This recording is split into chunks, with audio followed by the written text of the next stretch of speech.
भगवद्गीतेच्या मध्यावर आपण पोचलो आहोत. आज 9वा अध्याय पूर्ण होईल आणि 10व्या अध्यायाचा काही भाग आपण बघू. 9वा अध्याय पूर्ण होणं म्हणजे गीतेच्या दृष्टिकोनातून निम्मा भाग पूर्ण होणं, एका अर्थानं पूर्वार्ध पूर्ण होणं, उत्तरार्ध पूर्ण. एका अभ्यासकाचं मत तर असं आहे की गीतेला एक मत आहे की गीतेला जे काही सांगायचंय ते 9व्या अध्यायापर्यंत सांगून झालंय आणि पुढच्या सगळ्या अध्यायातून त्यानं गीतेमध्ये पुरवणीसारखं किंवा अधिक भर घालणारं असं सांगितलं गेलंय, असं एका अभ्यासकाचं मत आहे. ते सर्वमान्य नाहीये, पण एक मत या दृष्टीने सांगितलं की 9वा अध्याय इतका महत्वाचा आहे की एका टप्प्यावर, निम्म्या भागावर, मध्यावर आपण पोहोचतो. तर तो 9वा अध्याय आपला गेल्या शनिवारीनं आज चाललाय. आज पुढच्या श्लोकाकडे जायच्या पूर्वी, म्हणजे आज आपण ज्या श्लोकाकडे जाणार आहोत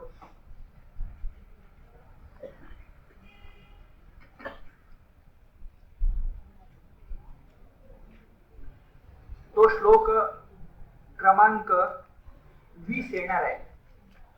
पण 20च्या आधी ज्या श्लोकापेक्षा आपण थांबलो होतो, ज्या श्लोकाबद्दल बोललो होतो, आणि एका अर्थानं तो श्लोक म्हणजे 9व्या अध्यायाचं मर्म आहे, 9व्या अध्यायाचा गाभा आहे.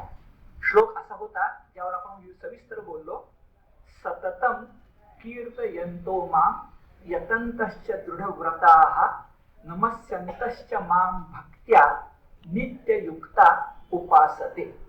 त्या श्लोकावर बोलताना मी म्हटलं होतं की भगवद्गीतेला अभिप्रेत असणारा भक्त हा ज्ञानी भक्त आहे, अज्ञानी नाही, आंधळा नाही, नुसताच भक्तिरसामध्ये चिंब भिजणारा नाही, तर ज्याचे डोळे ज्ञानाचे डोळे आहेत अशा प्रकारचा तो ज्ञानी भक्त आहे.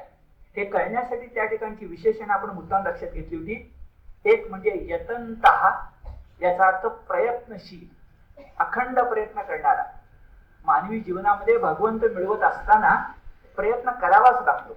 असाध्य ते साध्य करिता सायास, कारण अभ्यास तुका म्हणे. यतन्तः, तो निश्चितपणे प्रयत्न करतोय, प्रयत्नशील आहे असा. पुढचा शब्द होता दृढव्रतः, ज्याचं मन घट्ट आहे, ज्यानं ठरवलंय देह जावो अथवा राहो पांडुरंगी दृढ भावो. अन्य कुठल्या गोष्टी नकोत मला फक्त भगवंतच पाहिजे. नाहीतर वयाच्या 9व्या वर्षी चिंता करतो विश्वाची म्हणून नारायण ठोसर घराबाहेर पडू शकले नसते, ध्रुव बाळ घराबाहेर पडू शकला नसता, प्रल्हादानं त्यावेळच्या सकल सत्ताधीश असणाऱ्या हिरण्यकशिपूला आव्हान दिलं नसतं. हे सगळं घडतं याचं कारण दृढव्रतः, यतन्तश्च दृढव्रतः, आणि महत्वाचा शब्द नित्ययुक्ता. मग आपण यत, युक्त आणि योगी या 3 शब्दाच्या अर्थ छटा नीट लक्षात घेतले. यत, युक्त आणि योगी. यातला युक्त शब्द नीट लक्षात घ्या. इथं नित्ययुक्त आहे. युक्त, नित्ययुक्त म्हणजे समत्व बुद्धी ज्याची असते. तर गीतेतल्या सगळ्या योगामध्ये महत्वाचा योग साम्य योग आहे. सगळीकडे समता. मग समतेतून ममता, ममतेतून एकता ही गोष्ट आला इथं. पण साम्य योग, समता, तर त्या ठिकाणी नित्ययुक्ता हे म्हणले.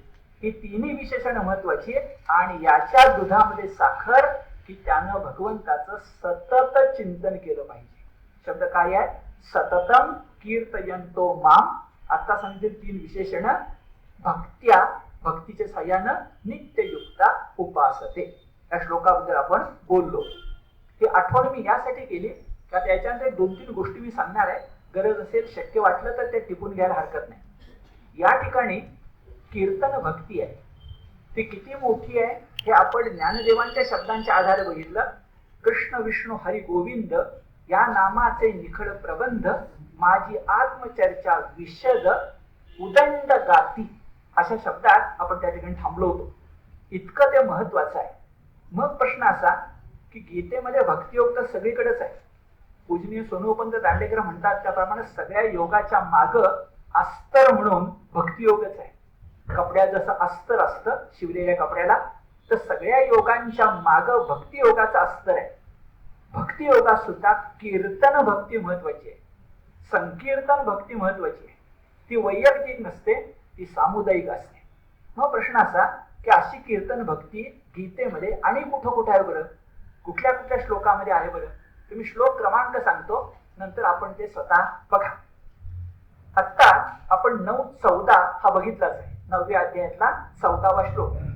त्याच्या माग 10व्या अध्यायातला 9वा श्लोक आहे. 10व्या अध्यायातला 9वा श्लोक, 11व्या अध्यायातला 36वा श्लोक आहे आणि 18व्या अध्यायातला 68वा श्लोक आहे. पुन्हा एकदा सांगतो, 9:14, 10:9, 11:36, 18:68 हे श्लोक तुम्ही नंतर बघा की ज्याच्यामध्ये स्पष्टपणे कीर्तन भक्तीचा संदर्भ आहे, नाम संकीर्तनाचा संदर्भ आहे. नुसता भक्तीचा नाही, कीर्तन भक्तीचा, संकीर्तन भक्तीचा, नाम यज्ञ, नाम जप याचा.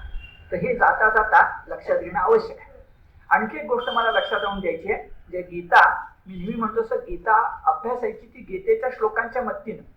तसा एक मागचा जो विषय होता त्या विषयाला अनुलक्षून मागच्या अध्यायातले काही श्लोक आणि पुढच्या अध्यायातले काही श्लोक 5-7 मिनिटात मी सांगणार आहे. तर तो विषय सांगायचा राहिला होता आणि तो सांगितला तर काही गोष्टी अधिक स्पष्ट होतील म्हणून. यासाठी पुन्हा मागे आपण बोललोय त्या श्लोकांच्याकडे जायचंय. ते श्लोक क्रमांक 4 आणि 5 अशा प्रकारचे. 4था श्लोक आहे, मया ततमिदं सर्वं जगत् व्यक्त मूर्तिना मस्थानी सर्वभूतानि न चाहं तेषु अवस्थितः न च मस्थानी भूतानि पश्य मे योगमेश्वरं भूतभृन्न च भूतस्थो ममात्मा भूत भावना. हे श्लोक आपण ऐकले, त्याच्यावर आपण बरंच बोललो.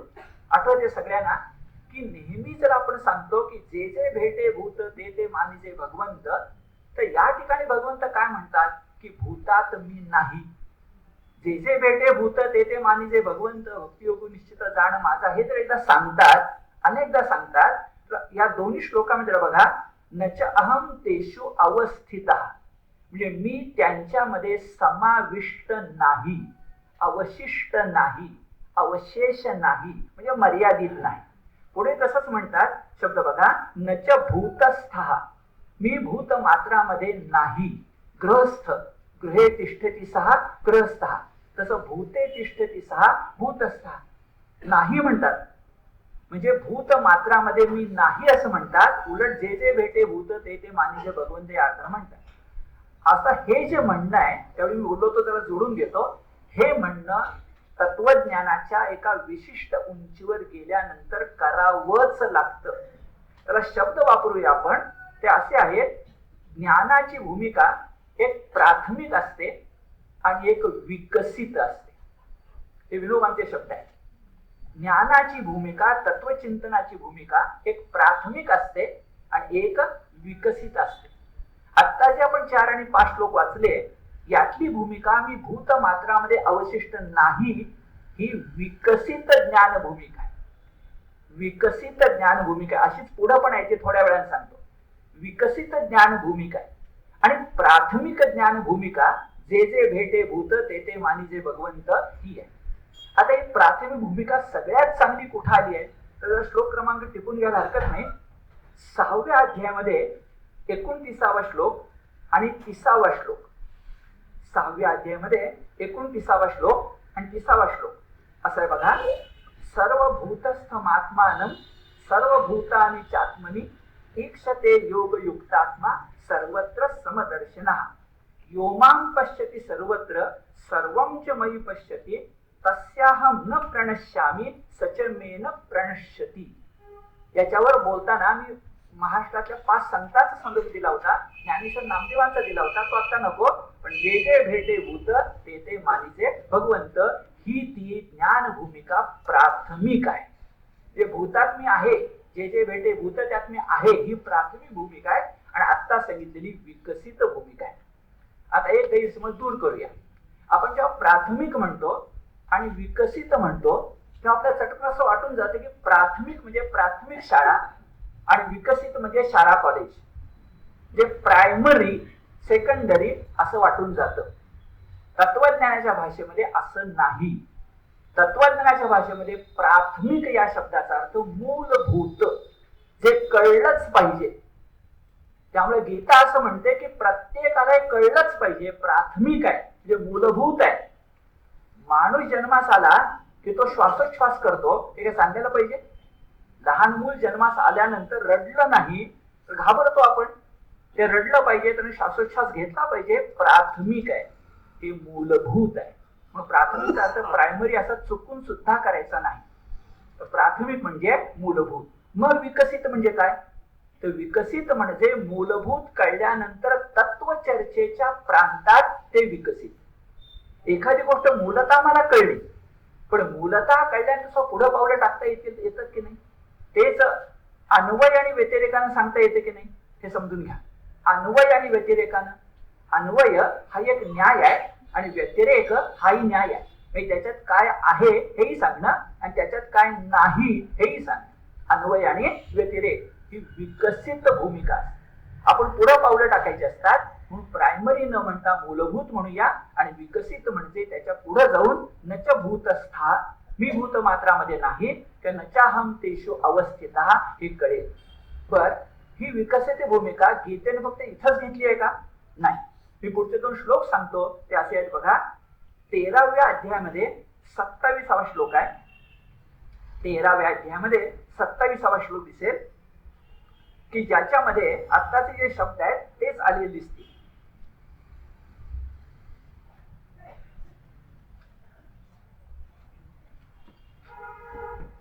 वाचून दाखवतो.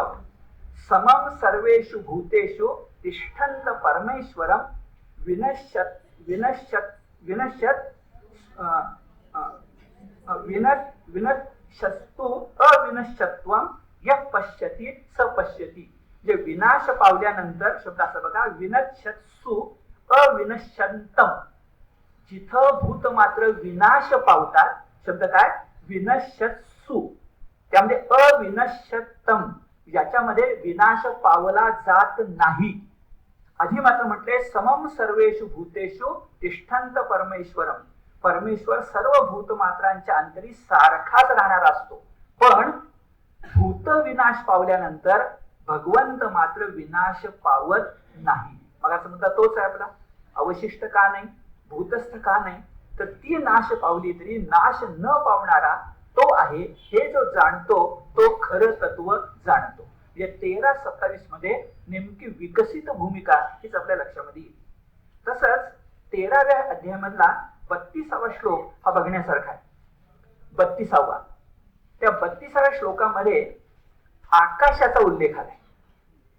आणि आता जे आपण बघितलंय इथं जो आपण 6वा श्लोक बघतोय तिथे आकाशाचाच उल्लेख आहे.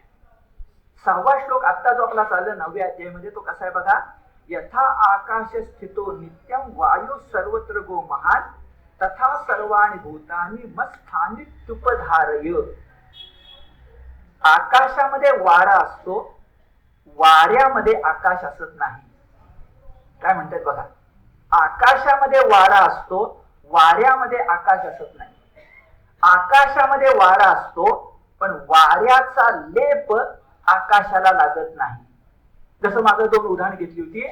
फुलात सुगंध असतो, सुगंधात फुलपणा नसतो.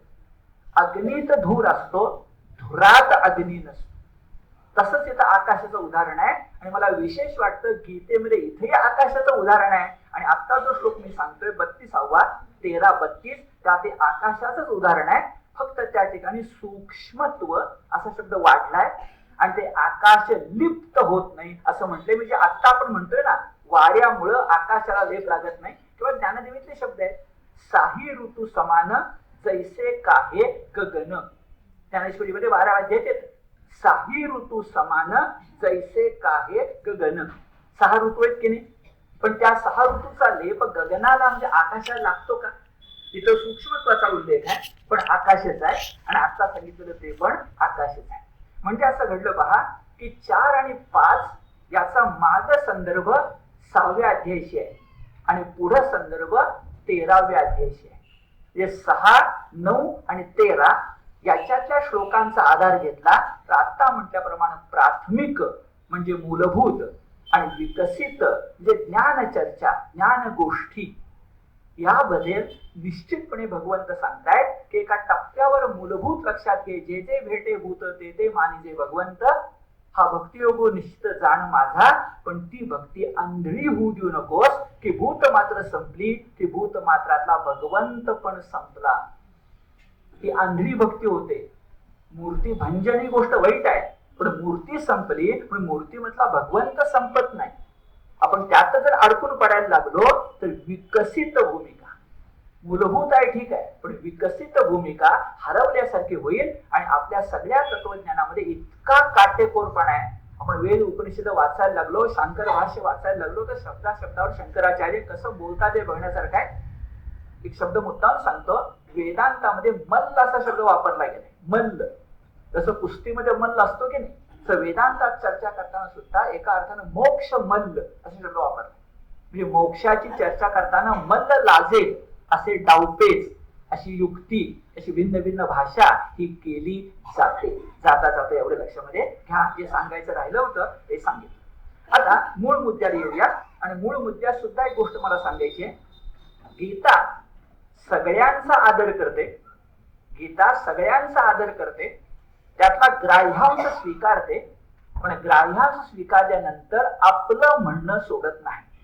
जो भक्तियोग सांगायचा आहे, जो साम्ययोग सांगायचा आहे तो सोडत नाही, मात्र आधी प्रत्येकाचा आदर करते. याबद्दल मागं मी बोललो होतो, आपल्या सगळ्यांना आठवेल की ध्यान योग म्हणजे पातंजल योग हा त्यावेळी कळसाला पोचला होता. तर ध्यान योगाचं वर्णन 5व्या अध्यायामध्ये येतं, 6व्या अध्यायामध्ये येतं, 8व्या 9व्या 8व्या अध्यायामध्ये प्रयाणाचं येतं.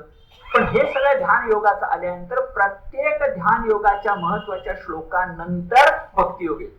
आपले तुमच्यापेक्षा आहेत टिपलेले. 13 झाल्यानंतर 14 येतो, आमका झाल्यानंतर 22 येतो. आपले नंतर बघा. तसंच मला दाखवून द्यायचे आपल्याला की आपली भगवद्गीता वेदांच्या बद्दल पूर्ण आदर करते, पण वेदातल्या कर्मकांडाबद्दल आदर करत नाही. गीता वेदांना मस्तकी धारण करते, श्रुती परवती नाही माऊली जगा असं ज्ञानदेवानी म्हटलंय. आईच आहे ती आमची श्रुती म्हणजे वेद ते म्हणते, पण यज्ञाच्या आधारे म्हणजे आपल्या वेदांच्या आधारे कुणी सकाम पूजेचं कौतुक करत असला, आम्हाला निष्काम पाहिजे. गीतेचं सगळं मोठं लक्षण निष्काम आहे. आम्हाला सकाम जर कोणी करत असला तर त्याला गीता विरोध करते. म्हणजे माग ध्यान योगाला विरोध, आता यज्ञ योगाला विरोध. आणि यज्ञ योगाची परिणती जी स्वर्ग प्राप्ती आहे, त्या स्वर्ग प्राप्तीलाही विरोध हे 9व्या अध्यायाचं खास वैशिष्ट्य आहे. सततं कीर्तयन्तो माम हे जसा महत्वाचा गाभा होता, तर तुम्हाला मी आता दाखवून देतो की पुढे ते म्हटलंय यज्ञानाम जप यज्ञोस्मी, हाच विभूती योग आहे. यज्ञानाम जप यज्ञोस्मी, शंकाच नाही. पण इथं स्पष्टपणे यज्ञ विधीला विरोध आहे. यज्ञ विधी ज्या वेदामध्ये आहे त्याला विरोध आहे, आणि यज्ञ विधीतून स्वर्ग प्राप्ती जी आहे त्यालाही विरोध आहे. गीतेचाही आहे आणि ज्ञानदेवांचाही आहे. हे बघणं आवश्यक आहे. संदर्भ मगाचाच ध्यानयोग झाला, पाठोपाठ भक्तियोग, तसं यज्ञविधी झाला, पाठोपाठ लगेच ज्ञान यज्ञ, हे बघण्यासारखं आहे. त्यासाठी महाराष्ट्र म्हटल्याप्रमाणे श्लोक क्रमांक 20 कडे जाऊया. त्रैविद्या माम सोमपापूत पापा यज्ञे रिष्ट्वा स्वर्गतिम प्रार्थयन्ते ते पुण्य मासाद्य सुरेंद्र लोकम अश्नंती दिव्यान दिवी देव भोगान. श्लोक क्रमांक 20, 9व्या अध्यायातला श्लोक क्रमांक 20 जरा समजून घेण्यासारखा. पहिल्यांदा बघा की अगोदर त्रैविद्या असा शब्द आलाय. त्रैविद्या म्हणजे 3 वेद, ऋग्वेद, यजुर्वेद आणि अथर्ववेद. त्या 3 विद्यामध्ये जो काही क्रम सांगितलाय तो मानणारे असा पुढे उल्लेख येणार आहे. इथे तसाच आहे त्रैविद्या. शंका अशी येते की आपल्याला तर 4 वेद सांगितले जातात आणि गीता 3च वेदांचा उल्लेख का करते? त्रैविद्या का म्हणते? तर स्पष्ट आहे की 5000 वर्षापूर्वी भगवद्गीतेच्या कालखंडामध्ये 3च वेद होते. ऋग्वेद, यजुर्वेद आणि सामवेद. अथर्ववेद नव्हता, तो नंतर आलाय. तो वंदनीय ठरला, कारण अनेक आहेत. आज 4 वेदच आपण म्हणतो. ब्रह्मदेवाच्या 4 मुखात 4 वेद, इतकी आपली श्रद्धा आहे. पण इतिहासक्रम लक्षात घेतला तर त्रैविद्या म्हणतात, पुढे तो शब्द येणार आहे. याचं कारण 3च वेद होते. आणखीन एक छान शब्द आहे त्रैविद्या माम सोमपा पूत पापा. त्यातला सोमपा या शब्दाकडे लक्ष द्या. सोमपा म्हणजे सोम रस प्राशन करणारे. आणि दुर्दैव मला असं वाटतं की सोमरस म्हणजे आजचं जणू काही मद्य आहे. आणि जुन्या काळामध्ये आर्य सोमरस पीत होते म्हणजे मद्यच पीत होते असं म्हणणारेही तथाकथित अभ्यासक गीतेला लाभलेले आहेत. हे दुर्दैव आहे. सोमपा या शब्दामधला सोम ही जी वनस्पती आहे ती वनस्पती काय आहे तर सोम नावाची खरं तर वनस्पतीच नाहीये. जिला आपण सोमरस म्हणतो, सोम वनस्पती म्हणतो, त्या शब्दाचा अर्थच आपल्याला कळलेला नाहीये. सोम शब्दाचा अर्थ त्यामध्ये धातू आहे सु म्हणजे पिळून काढणे. तर ज्या ज्या वनस्पतीमधून रस पिळून काढता येतो त्या सगळ्या वनस्पतींना सोम म्हणतात. म्हणजे माणूस ही जशी जाती आहे, माणसात पण देश भिन्न भिन्न असतील, तशी सोम हा वनस्पती समूह आहे. आणि अशा वनस्पतींचा रस काढणारे जे सु म्हणजे गाळणे, सु म्हणजे काढणे, पिळून काढणे, आणि अशा वनस्पतींचा रस पिऊन जगणारी शाकाहारी माणसं ही ऋषी होते, आर्य आपले होते. नंतर अनेक गडबडी संस्कृत नाटकात सुद्धा झालेल्या आपल्याला माहिती आहे की सोमरस म्हणजे मी म्हटलं आता तसं, आणि अनेक ऋषी म्हणे मांसाहारी होते. तर संस्कृत नाटकात उल्लेखून जातात, त्याची चेष्टा पण होते, अनेक गोष्टी बघण्यासारख्या. हे सगळं असं घडून होत जातं. जे बलस्थान असतं ते शबलस्थान व्हायला लागतं, तो काळाचा महिमा असतो. पण आपण जेव्हा गीतेचं चिंतन करतोय तेव्हा सोमपा याचा अर्थ वनस्पतीचा रस प्राशन करणारे वैदिक ऋषी. आणि म्हणून तर त्याला लगेच पुढं पूत पापा म्हटलेलं आहे. पूत पापा याचा अर्थ निष्पाप. पूत पापा म्हणजे निष्पाप असणारे असे जे सोमयाजी शब्द काहींनी वापरलाय. सोमपा तिन्ही वेदामधलं विहित कर्म करणारे साधक कशानं माझं पूजन करतात. आता वेदामध्ये एक गोष्ट स्पष्ट आहे की त्यांच्या देवता निसर्ग देवता होत्या. त्याला इंद्र म्हटलं, वरुण म्हटलं, अग्नी म्हटलं, उषा म्हटलं, हे म्हटलं. आणि त्यांचं पूजन करायचा वेदातला मार्ग यज्ञ होता. अगदी सरळ यज्ञ होता. म्हणून म्हटले बघा, यज्ञे रिष्ट्वा स्वर्गतीम प्रार्थयन्ते. त्या यज्ञाच्या साह्यानं स्वर्गाची गती म्हणजे सुख समाधान मिळवण्याचा प्रयत्न हे सोमपा पूत पापा करत होते, यात शंका नाही. काय त्यांना लाभत होतं ते पुण्य मासाद्य सुरेंद्र लोकम अश्नंते दिव्यान दिव्य देव भोगान. त्यांना सुरेंद्र लोक म्हणजे इंद्राचा लोक, त्याच्या मागे शब्द आहे पुण्यकारक. ते पुण्यकारक इंद्राचा लोक त्यांना लाभत असे. आणि देव जे दिव्य भोग भोगतात ते अश्नंती म्हणजे या सोमपा पूत पापांना सुद्धा मिळत होते. आता स्वर्गात जाणं आणि अशा प्रकारचा अनुभव घेणं त्याची उदाहरणं आहेत.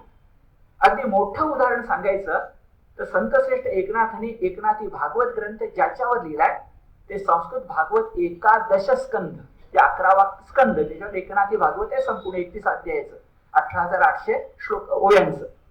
त्यामध्ये राजा पुरुरवेची कथा येते. आणि उर्वशी ही मुळात अप्सरा शापभ्रष्ट होऊन खाली आली, पुरुरव्यावर संसारात रमली आणि विशिष्ट अटीचा भंग झाला म्हणून पुन्हा स्वर्गात निघून गेली. तर तिला मिळवण्यासाठी पुरुरव्यानं स्वर्गात जाण्यासाठी यज्ञच केले. आणि यज्ञाच्या मदतीनं तो स्वर्गात गेला, पूर्वेला आपल्या उर्वशीला भेटला, सुखात राहिला. अर्थात पुढे त्याला अतिशय मोठं वैराग्य प्राप्त झालं की ज्याचं कौतुक नाथांनी म्हटलंय स्वये श्रीपती वाखाणी. जगात इतकं वैराग्य कुणाला शक्य नाही एवढं पूर्वव्यानं केलं असे उल्लेख येतात. आता पुढचं सोडून देऊया. पण राजा पूर्वव्याची कथा भागवतात असलेली एकादश स्कंदामध्ये असलेली स्पष्ट सांगते की स्वर्ग लोकात जायचं आणि दिव्यान दिवी भोगान अश्नंती, ते भोगायचे हा मार्ग होता. गीतायत कुठेही ते कटू बोलत नाही बघा. जे बोलायचे ते पुढच्या श्लोकात. मला खरंच गीतेचं कौतुक वाटतं की ज्या श्लोकात जे बोलायचं तेवढंच बोलायचं, जाता तो बिचारा नाही मारायचा. जे काही म्हणायचं ते नंतर म्हणायचं. पण गीतेची भूमिका स्पष्ट आहे की एवढा स्वर्ग आणि वेदाचं कौतुक करताना मागे एकदा सांगून ठेवलंय की वेद किती मोठे झाले तरी नेती नेती म्हणतात, त्यांना भगवंत सांगता येत नाही. आणि त्याच्याही पेक्षा प्रसिद्ध 3 श्लोक आपल्या सगळ्यांना माहिती आहेत. श्लोक क्रमांक 2ऱ्या अध्यायामधले, ज्यामध्ये स्पष्टपणे सांगितलंय की अरे वेद मोठे असतील पण वेदांना सुद्धा सत्व रजतम चिकटलेले आहेत आणि आम्हाला ते सत्व रजतम नकोय. श्लोक आपला आठवण करा. 45, 46 आणि 47. त्रैगुण्य विषया वेदा निस्त्रैगुण्यो भवार्जुन निर्द्वंद्वो नित्य सत्वस्थो निर्योग क्षेम आत्मवान. जसं कर्दीकर म्हणतात या ठिकाणी कर्मयोगाची पंचसूत्री आहे. नंतर आपण याच्यावर बोलू. कर्मयोगाची पंचसूत्री या ठिकाणी आहे. 46 अध्यायामध्ये स्पष्ट सांगितलंय, अरे जोपर्यंत जलप्रलय होत नाही तोपर्यंत विहिरीतल्या पाण्याचं कौतुक. सगळीकडेच पाणी पाणी झालं तर विहिरीतल्या पाण्याला विचारतो कोण? तसं जो ब्राह्मण विद्या विनय संपन्न असेल, मागं म्हटल्याप्रमाणे, त्याला देव भेटल्यानंतर देव ज्यांना भेटला नाही ते वेदांचं कौतुक काय? शब्द बघा. यावानर्थ उदपाने सर्वत्र संप्लुतोदके तावान सर्वेषु वेदेषु ब्राह्मणस्य विजानतः. विजानतः ब्राह्मणा म्हणून आम्ही शब्द वापरला. विद्या विनय संपन्न. नुसता ब्राह्मण नाही, ब्राह्मण जाती जन्मला म्हणून नाही, तो ब्रह्मज्ञ पाहिजे. ब्रह्मज्ञ विजानतः, तो ब्राह्मणस्य विजानताला वेदाचं कौतुक काय? म्हणजे गीतेची भूमिका स्पष्ट आहे. आणखी स्पष्ट आहे बघा की आम्हाला माहिती आहे वेदापेक्षा सुद्धा कर्मयोग महत्वाचा. कर्मण्येवाधिकार असते मा फलेषु कदाचन मा कर्मफल हेतुर्भूर माते संगोस्त्व कर्मणी. ओळीनं आले, मी मुद्दाम सांगतो, दुसऱ्या अध्यायामध्ये ओळीनं आले दिसतात. म्हणजे वेदाबद्दल स्पष्ट भूमिका आहे, कर्मयोगाबद्दल स्पष्ट भूमिका आहे, वेदांचा आदर आहे. पण वेदांचा यज्ञ मार्ग किंवा कर्मकांड गीतेला मुळातच मान्य नाही. आणि ते पुढच्या श्लोकामध्ये अगदी स्पष्ट शब्दामध्ये सांगितलंय. धिक्कार म्हणा पाहिजे तर. आता स्वीकार झाला, आता चक्क धिक्कार. आणि तो करावा लागतो, नाही तर मग माणसं कोड्यात पडतात. तुमचं नेमकं काय असं विचारतात. नेमकं काय सांगितलंय गीतेनं? नेमकं काय सांगितलंय? ज्ञानदेवांचे शब्द आधीच सांगतो की स्वर्गात जाण्याचं जे पुण्य जोडतात ते पापात्मक पुण्य जोडतात. आपण जर ज्ञानेश्वरी वाचली तर मोठी गंमत वाटते आपल्याला. ज्ञानदेव काय म्हणतात? ते पुण्य आहे, पण कसलं? पापात्मक पुण्य. हा काय नवा प्रकार आहे? नवाच प्रकार आहे.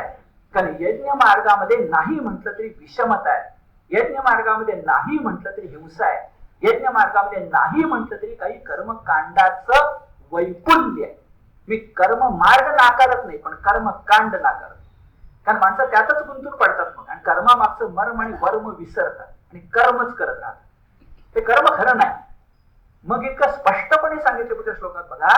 ते तम भुक्त्वा स्वर्ग लोकम विशालम क्षीणे पुण्ये मर्त्य लोकम विशन्ति एवं त्रयी धर्मम अनुप्रपन्नः गतागतं काम कामा लभन्ते.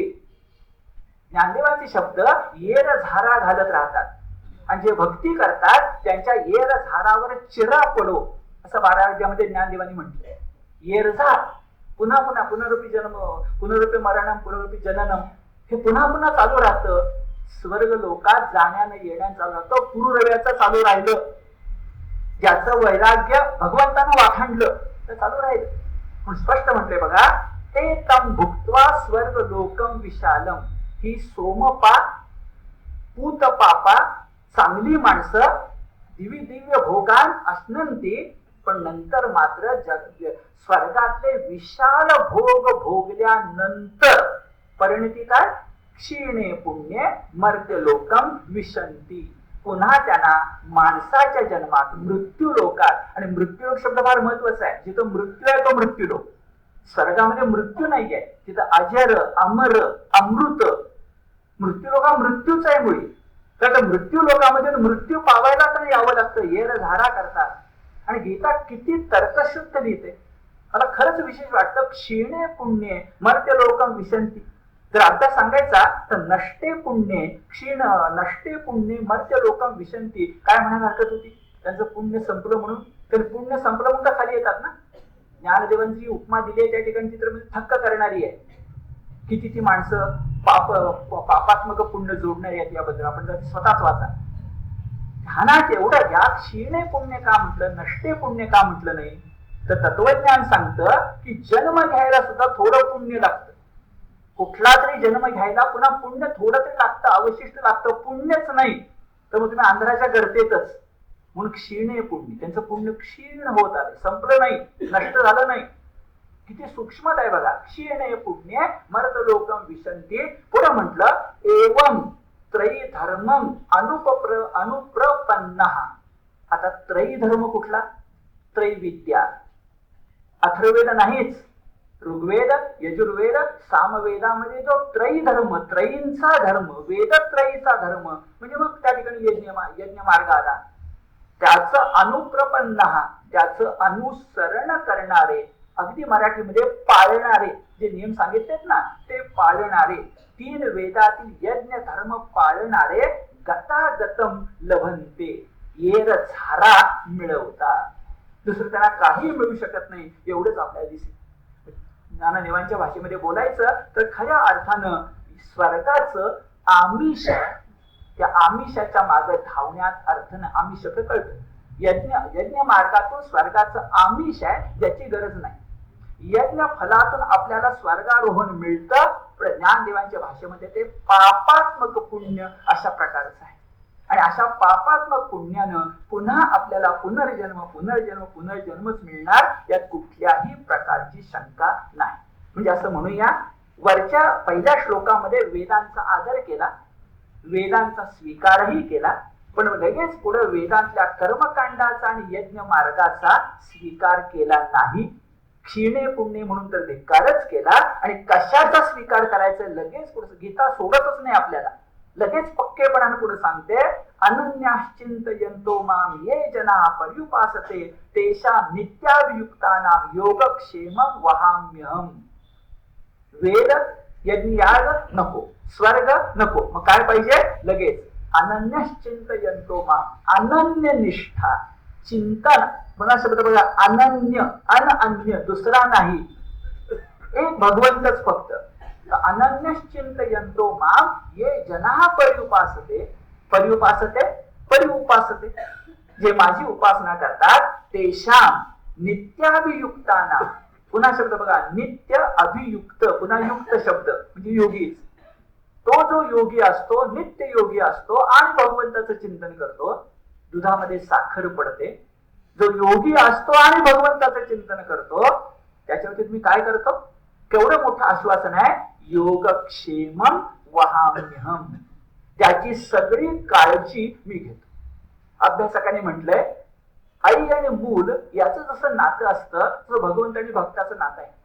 लहान मूल 3-4 वर्षाचं, 2-3 वर्षाचं, त्या 2-3 वर्षाच्या 3-4 वर्षाच्या मुलाची काळजी आई घेत असते. आई मुलाची काळजी घेत असते, मुलाला काळजी करायचं कारणच नसतं. मोठं झाल्यानंतर मी म्हणत नाही, पण 3-4 वर्षापर्यंत त्या मुलांना ठरवलं काळजीच करायची नाही. खड्ड्यात उडी मारायची म्हटलं, जोपर्यंत आई आहे त्याला खड्ड्यात उडी मारू देणार नाही. आई जशी लहान मुलाची काळजी करते, तसं भगवंत म्हणतोय योगक्षेमं वहाम्यहम्. फक्त अट काय? अनन्यश्चिंतयन्तो माम, माझं अनन्य गतीनं निश्चितपणे दुसरं काही विचार न करता चिंतन कर, मी तुझा योगक्षेम चालू. आता थांबून त्या योगक्षेम शब्दाच्या 5-6 छटा आहेत त्या समजून घ्यायच्या, कारण हा श्लोक फार महत्वाचा आहे. योगक्षेम याचा अगदी साधा अर्थ असा आहे, आणि तो नेहमी सगळीकडे लागतो. योगक्षेम वहाम्य म्हणून जे आपल्याला घोषवाक्य दिसतं ते तर हेच आहे. पहिला साधा अर्थ काय? योग म्हणजे काय, क्षेम म्हणजे काय? योग म्हणजे जे अप्राप्य आहे ते मिळवणं म्हणजे योग. अप्राप्य जे आपल्या हातात नाही, मिळालेलं नाही, ते मिळवणं म्हणजे योग. परीक्षेत यश मिळवणं योग. आता हा योग म्हणजे सामयोग नव्हे, तर हा योग म्हणजे अप्राप्य जे असेल ते मिळवणं म्हणजे योग, आणि जे प्राप्त झालं ते राखणं म्हणजे क्षेम. प्राप्त करणं, प्राप्त होणं म्हणजे योग, आणि केलेलं जे आहे, प्राप्त झाले ते राखलं पाहिजे ना. आनंद सुख टिकला पाहिजे ना, क्षण बघून कसा चालेल, मग ते राखला पाहिजे क्षेम. आणि भगवंत म्हणतात, मी तुला योग म्हणजे जे अप्राप्य आहे ते प्राप्त करून देतो, आणि दिल्यानंतर पुन्हा राखतो. त्याची उदाहरणं खूप आहेत. प्रल्हादाचं काय झालं? प्रल्हादाला राखायचं काम अग्नीमध्ये सुद्धा भगवंतानंच केलं ना. ध्रुव बाळाला नारद मुनींच्या सांगण्यानुसार जंगलात गेल्यानंतर वाघसिंहाची भीती नाही वाटली. नारायणाचं नाव घेताना प्रल्हादाला निश्चितपणे भगवंताचं कवच लाभलं. मी संतश्रेष्ठ एकनाथांचा अभ्यास केलाय प्रबंधासाठी. एकनाथ जेव्हा जनार्दन स्वामींच्या सांगण्यावरून देवगिरीच्या काही विशिष्ट ठिकाणी साधनेला बसत असत, तेव्हा त्यांच्या मस्तकावर एक सर्प येऊन सावली धरत असे असं सांगितलं जातं, ज्याची चित्रही प्रसिद्ध आहे. योगेश्वरच आहे ते एका अर्थानं, योगच आहे नाथांच्या जीवनामध्ये खूप मोठ्या प्रमाणात आहे. योगक्षेमम वहाम्यहम. भगवंत म्हणतात आम्ही योगक्षेम वहाम्यहम. अगदी पहिला साधा अर्थ अप्राप्याची प्राप्ती आणि प्राप्ताचं रक्षण. पण इथं नाही थांबायचं. गीता आपल्याला पुढे नेते, पुढे लक्षामध्ये आणून देते की योग म्हणजे पारमार्थिक साधना. देव मिळवायचा आहे ना. योग म्हणजे पारमार्थिक साधना आणि क्षेम म्हणजे कल्याण. पारमार्थिक साधनेचा शेवट कशात व्हायला पाहिजे? शाश्वत आनंदात. कल्याण आनंदाच्या डोही आनंद तरंग, आनंदाची अंग आनंदाचे. जो तुकोबाला मिळाला तो मिळाला पाहिजे. म्हणजे पहिला योग याचा अर्थ काय? पारमार्थिक साधना. आणि क्षेमचा अर्थ काय? कशाचं रक्षण? कल्याण, खऱ्या अर्थानं कल्याण.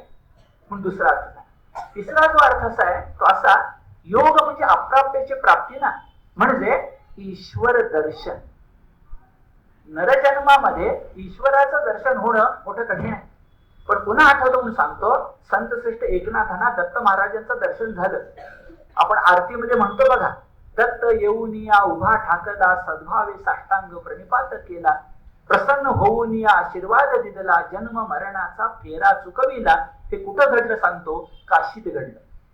जेव्हा एकनाथ 3 वर्ष एकनाथी भागवत लिहिलं काशीमध्ये होते, इसवी सन 1570 ते 1573, तुलसीदास त्यावेळच्या कालखंडात होते.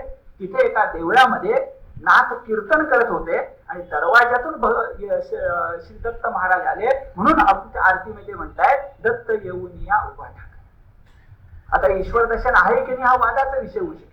अरे पण योगी अरविंदांना तुरुंगामध्ये भगवान श्रीकृष्ण दर्शन दिलं असं आपण मानतो ना. हे जर असेल तर ईश्वर दर्शन म्हणजे योग. ईश्वर दर्शन म्हणजे योग. पण ईश्वर दर्शन होऊनही थांबायचं नाही, कारण ईश्वराच्या मागे परमेश्वर असतो. ईश्वर हा अवतार आहे, त्याच्या मागे परमात्मा असतो.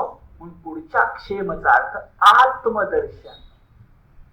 तुका झाला पांडुरंग, अहम ब्रह्मास्मी. ईश्वराच्याही पुढे पाऊल टाकलं पाहिजे, कारण ईश्वरा साक्षात्कार झाला तुला, पण तो साक्षात्कार तुझ्या मनापर्यंत पोहोचला पाहिजे ना. म्हणून योगाचा तिसरा अर्थ आहे ईश्वर दर्शन आणि क्षेमचा तिसरा अर्थ आहे आत्मदर्शन. आणि चौथा अर्थ त्याला धरूनच आहे. योगाचा अर्थ साक्षात्कार, ईश्वर दर्शन सारखा साक्षात्कार. आणि क्षेमचा अर्थ साक्षात्काराची शाश्वती. आता एकदा साक्षात्कार होईल आणि जीवनाचं सोनं होईल, पण जीवनाचं झालं सोनं टिकलं पाहिजे. योगी प्रयाण करतोय 8व्या अध्यायात आपण बघितलं तोपर्यंत शेवटच्या श्वासापर्यंत. आणखी जुळतं बघा, क्षेम म्हणजे काय? राखणं. साक्षात्कार राखला पाहिजे, हे साक्षात्काराची शाश्वती असली पाहिजे, तो शाश्वत. आणि खरं बोलायचं अध्यात्माचं हेच मोठं वैशिष्ट्य आहे की आत्मविद्या सोडून अध्यात्म सोडून जगातल्या सगळ्या गोष्टी क्षणभंगूर आहेत, विनाशी आहे. आणि फक्त अध्यात्म आणि आत्मविद्या मात्र शाश्वत आहे. तर शाश्वतता साक्षात्काराची हा त्याचा चौथा अर्थ आहे, जो आपण लक्षामध्ये घेण्याची गरज आहे. आणि मग इथं आपल्याला योगक्षेमम वहाम्यहम हे शब्द वाचत असताना लगेच पुढच्या 31व्या अध्यायाच्या एका चरणाची आठवण होणार आहे. थोड्या वेळ तिकडे जाऊया, पण तो अत्यंत महत्वाचा. कौंतेय प्रतिजानीहि नमे भक्त प्रणश्यती. प्रणश्यतीचा अर्थ फक्त नष्ट होणं एवढंच नाहीये, अंतर पडणं असंही आहे, दुरावणं असंही आहे. आणि नमे भक्त प्रणश्यती याचा इथं अर्थ भगवंत सांगतायत की योगक्षेम वहाम्यहम, म्हणजे तो मला कधी अंतरतच नाही. मग आपल्याला कळतं की तीर्थयात्रेला ज्ञानेश्वरी नामदेव निघाल्यानंतर पंढरीचा विठ्ठल अस्वस्थ झाला की नामदेव काही दिवस भेटणार नाहीत म्हणून. नामदेव विठ्ठला भेटणार नाही म्हणून नामदेव अस्वस्थ झालेच, पण विठ्ठल अस्वस्थ झाला असं नामदेव आपल्या अभंगातून सांगतात. ज्ञानेश्वरांना समजून घालायला लागली असे नामदेव सांगतात. हे जर ध्यानामध्ये घेतलं तर नमे भक्त प्रणश्यती योगक्षेम वहाम्यहम यातला तो माधुर्याचा भाग आहे, माधुर्याचा भाग आहे, ओलावा आहे, जिव्हाळ आहे, तो आपल्या लक्षामध्ये येतो. गीता यासाठी महत्वाची. मग तेषां नित्याभियुक्तानां योगक्षेमं वहाम्यहम अशा प्रकारचे चित्र दिसतं. 9व्या अध्यायामध्ये आणखीन एक गाभ्याचा श्लोक आहे. सततं कीर्तयन्तो मां हा जसा गाभ्याचा श्लोक आहे तसा अत्यंत महत्वाचा श्लोक आता येणार आहे. ज्ञानदेवांनी त्यावर खूप लिहिलंय, अनेक कथा त्यासाठी पाठीमाग आहे. आणि तो श्लोक आहे 26वा. पत्रं पुष्पं फलं तोयम यो मे भक्त्या प्रयच्छति तदहं भक्ती उपहतम अश्नामी प्रयतात्मना. भक्तानं साधं पत्र म्हणजे झाडाचं पान, पुष्प म्हणजे झाडाचं फूल, फळ म्हणजे झाडाचं फळ, आणि तोय म्हणजे पाणी, म्हणजे काहीच नाही. कारण एका टीकाकाला विचार, मग एवढं तरी भगवंताला लागतं की काय? विचार एका टीकाकाला, आता का डोकं फोडायचं काय मला सांगा. भगवंताला एवढं तरी कशाला लागतं असं विचारले. भगवंताला एवढं लागत नाही, हेही नको म्हटले म्हणजे काहीच लागत नाही. तर पत्रम पुष्पम फलम तोयम यो मे भक्त्या प्रयच्छति. महत्वाचं भक्त्या, तृतीय आहे, भक्तीनं दिलं पाहिजे. मी उदाहरण सांगतो म्हणजे पटेल. अरे झाडाचं पान दे साधं, भक्तीनं दिलं पाहिजे. तत् अहम, मी स्वतः, भक्ती उपरतम, शब्द बघा, भक्ती उपरतम, भक्तीनं दिलेलं असल्यामुळं, अर्पण उपरतम, अर्पण केलं असल्यामुळं, अहम अश्नामी, मी खाऊन टाकतो. बघूया उदाहरण. खरंच भगवंत खाऊन टाकतो असं आपल्याला दिसणार आहे, पण भक्त्या पाहिजे, ते भक्तीनं पाहिजे, त्यात कोणत्याही प्रकारची शंका नाही. आपल्या परंपरेमध्ये गोष्ट मुद्दाम सांगतो, कारण गीता सगळ्या परंपरेचा एक अर्थ आहे. खरंच दाराशाल्या अतिथीचा सत्कार करताना घरात आपल्या हातात काहीही नसेल तर परंपरा सांगते, आजही आपण लक्ष ठेवायला हरकत नाही की झाडाची 2 पानं आणि 1 फूल जर आपण अतिथीला दिलं तर अतिथीचा देवा समान सत्कार होतो. ही आपली परंपरा आहे. मग भगवद्गीता पत्रम पुष्पम फलम तोयम का म्हणते लक्षात येत, जाता जाता नाही म्हणत आहे. अरे अतिथी देवो भव ही जी भारतीय संस्कृती आहे, त्या देवाचा सत्कार करायला जर पत्र आणि पुष्प तुमच्या संस्कृतीत चालतं तर भगवंत तेच म्हणतायत की तीच आपली संस्कृती आहे, आम्हाला तेवढंच दे ना. पत्रम पुष्पम फलम तोयम यो मे भक्त्या प्रयच्छति, तेवढं दे. आणि दिलं नाही का? किती उदाहरणं सांगावीत. सुदाम्याचे मूठभर पोहे आपल्या सगळ्यांना माहिती आहे. शबरीची उष्टी बोर आपल्या सगळ्यांना माहिती आहे. द्रौपदीची थाळी होती, द्रौपदीजवळ एक अक्षय थाळी दिली होती. त्या द्रौपदीच्या थाळीमध्ये, अक्षय थाळीमध्ये ते अचानक दुर्वास ऋषी आले तेव्हा स्वयंपाक करायचा नव्हता, कारण ती दिवसा चालत होती. रात्री संध्याकाळी बघायला गेल्यानंतर त्या ठिकाणी शेवटी एक भाजीचं पान होतं. आणि भगवंतून म्हणाले, मलाच भूक लागली आहे, दुर्वासाची भूक नंतर, तर मला काय ते खायला दे. तेव्हा द्रौपदीनं ते थाळीला चिकटलेलं सकाळच्या स्वयंपाकातलं राहिलेलं पान दिलं. तेवढं खाऊन त्या आनंदाने ढेकर दिली आणि मग पुढचा सगळा प्रसंग निवारला. ही कथा आहे. मी मुद्दाम आपल्याला सांगतो, नामदेवांच्या बरोबर असलेली जनाबाई, त्या जनाबाईच्या अभंग आपल्याला माहिती आहे. पण आश्चर्य आहे, या बाईनं एक आख्यान काव्य लिहिले. खरं तर आख्यान काव्य नंतर पंडितांनी लिहिले, एकनाथांनी लिहिले, नरेंद्रांनी लिहिले, आपल्या अन्य कवींनी लिहिले, पण हिनं लिहिले अभंगात्मक आहे. आणि त्याचं नावच आहे थाळी पाक. पाक म्हणजे स्वयंपाक, थाळी म्हणजे द्रौपदीची थाळी. हे खरंच वाचण्यास काय छोट आहे, जमलं तर सतत गाठीत मिळतं बघा. मला आठवण त्याची होते, ते द्रौपदीच्या थाळीला चिकटलेले शेवटचं पान, पत्रम पुष्पम फलम तोयम यो मे भक्त्या प्रयच्छति. किंवा आपल्याला माहिती आहे, रुक्मिणीनं भक्ती प्रेमानं तुलसी दल अर्पण केलं तेव्हा सत्यभामेचे सगळे दागिने त्याच्या समोर कमी ठरले. भक्ती प्रेमानं तुलसी दल अर्पण करणं हे फार महत्वाचं. मी स्वतः मराठीचा प्राध्यापक, संस्कृतचा प्राध्यापक असल्यामुळे मराठीच्या दृष्टीने एक महत्वाची गोष्ट तुम्हाला सांगतो. ज्ञानेश्वरी शिकवताना मी वर्गात मुलांना दाखवून देत होतो, आताही तुम्हाला दाखवून देवा तुमच्या समोर ठेवतो की काय आश्चर्य आहे. सुदाम्याचे पोहे खाल्ले, सुदाम्याचे पोहे खाल्ले आपण सगळे म्हणतो ना. ज्ञानेश्वरांनी सुदाम्याचे पोहे खाल्ले असं श्रीकृष्णाच्या तोंडून ज्ञानेश्वरीमध्ये सांगितलं. म्हणजे एका अर्थानं श्रीकृष्णाचं आत्मचरित्र झालं. आत्मचरित्र नंतर आलं इंग्रजी वाङ्मयानंतर आपल्याकडे, पण आमच्याकडे आत्मचरित्र आहे. नामदेवांचे अभंग आहेत ना, किंवा पुढे बहिणाबाईंनी आपल्या मागच्या जन्मांची हकीकत सांगितलेली आहे. तर आत्मचरित्र आहे आमच्याकडं, पण इथे एका ओवीत आत्मचरित्र आहे. आणि किती सुंदर शब्द ज्ञानदेवांचे असावे. राहुवती म्हणजे ओवीच तुम्हाला सांगतो. आता गीता म्हणजे ज्ञानेश्वरी चालली आहे की अर्जुनाला कृष्ण सांगतोय ना.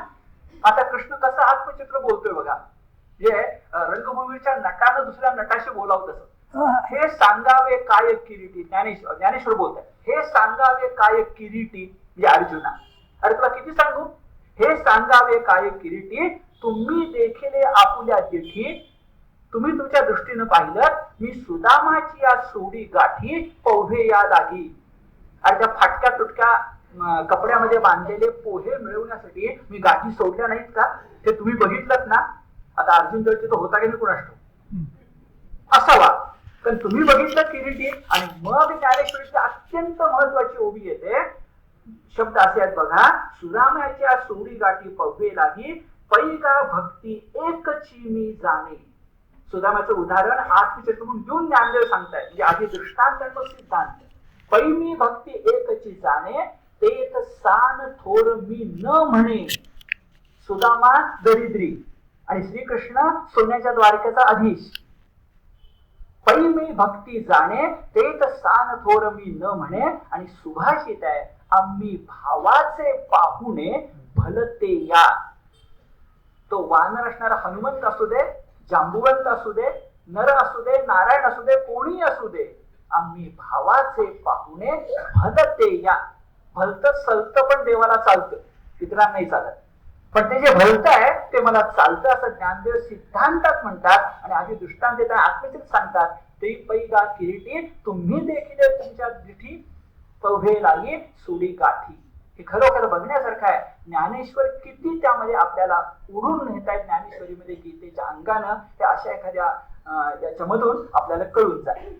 आणखी एक छोटा मुद्दा. ज्ञानेश्वर सांगतात, पत्रम पुष्पम फलम तोयम. याच्यामध्ये बघा, पान आहे, फूल आहे, फळ आहे आणि तोय आहे. एका अर्थात एकापेक्षा एक कमी आहे ना. म्हणजे पान आहे, पान नाही मिळालं तर फूल आहे, फूल नाही मिळालं तर फळ आहे, आणि फळ नाही मिळालं तर पाणी आहे. पण अलीकडे फळाचे दर काय वाढले आपल्या सगळ्यांना माहिती आहे. हे जेवण परवडतं, पण हे जे काही फळ आहे ना, हे ज्ञानदेवाने त्या कालखंडात कळले. पण ज्ञानदेवानी पत्रम पुष्पम फलम तोयम हे बदलून घेतलं. सुलभ जर पाहिजे असेल तर स्वच्छपणे म्हणतात, फळ हे कठीण आहे, फळ महाग आहे ना, फळापेक्षा फुलं कठीण आहे, हळूहळू कमी होत जायचंय. फुलंही महाग असतात, आपण फुलं बघतो, पण फुलापेक्षा पानं. आणि त्या जुन्या काळामध्ये पाणी मात्र मुक्त होतं, फुकट होतं. आज पाण्याला काही किंमत आहे माहिती आहे, पण उदंड झाले पाणी असं त्यावेळेला होत. हा क्रम ज्ञानदेवानी केलाय. किती दृष्टी आहे बघा. मी ओळू वाचून दाखवतो आपल्याला.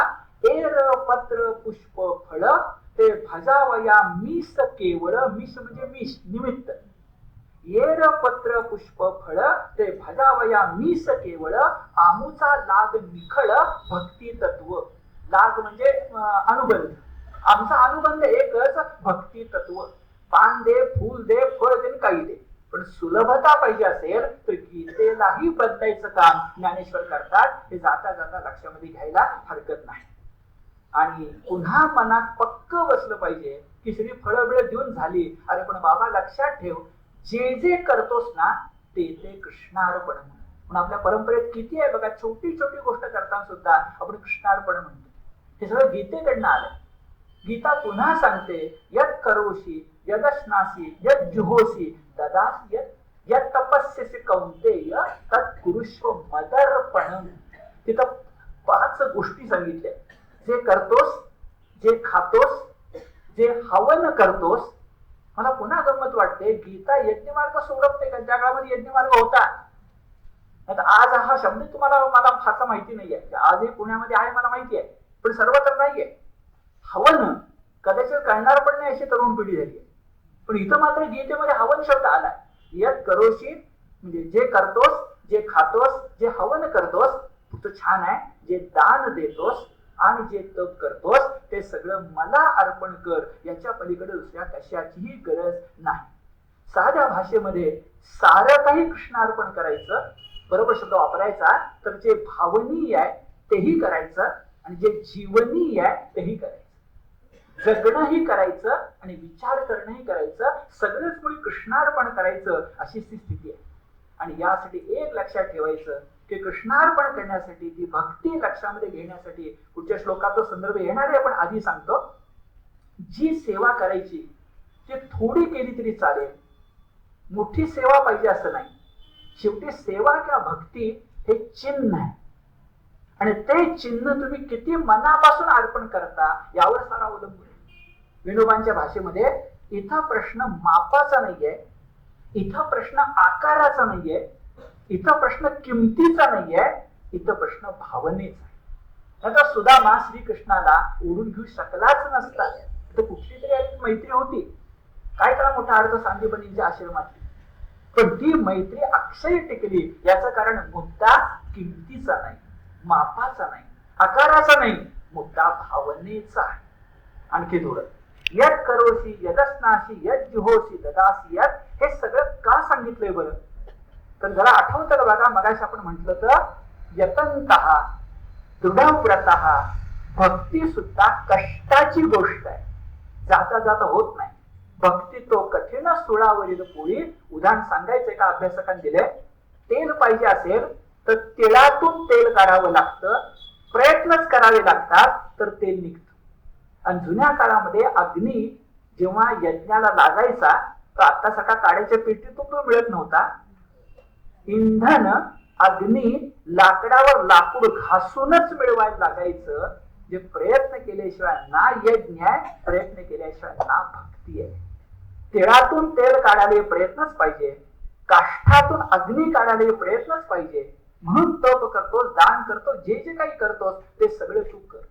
आणि तू केलंस की खात्री बाळग, कर्म करतोयस पण कर्म विपाकाची तुला भीती नाही. अध्याय क्रमांक 2 आपण खूप बोललोय. कर्म करतोयस पण कर्म विपाकाची भीती नाही, तुला मोक्ष नक्की मिळणार. तुझी भक्तीची कर्म शुभ का अशुभ हा मुद्दाच येणार नाही. फक्त एक लक्षात ठेव, संन्यास योग युक्तात्मा असं पुढे शब्द येणार आहे. आणि फार महत्वाचा शब्द आहे.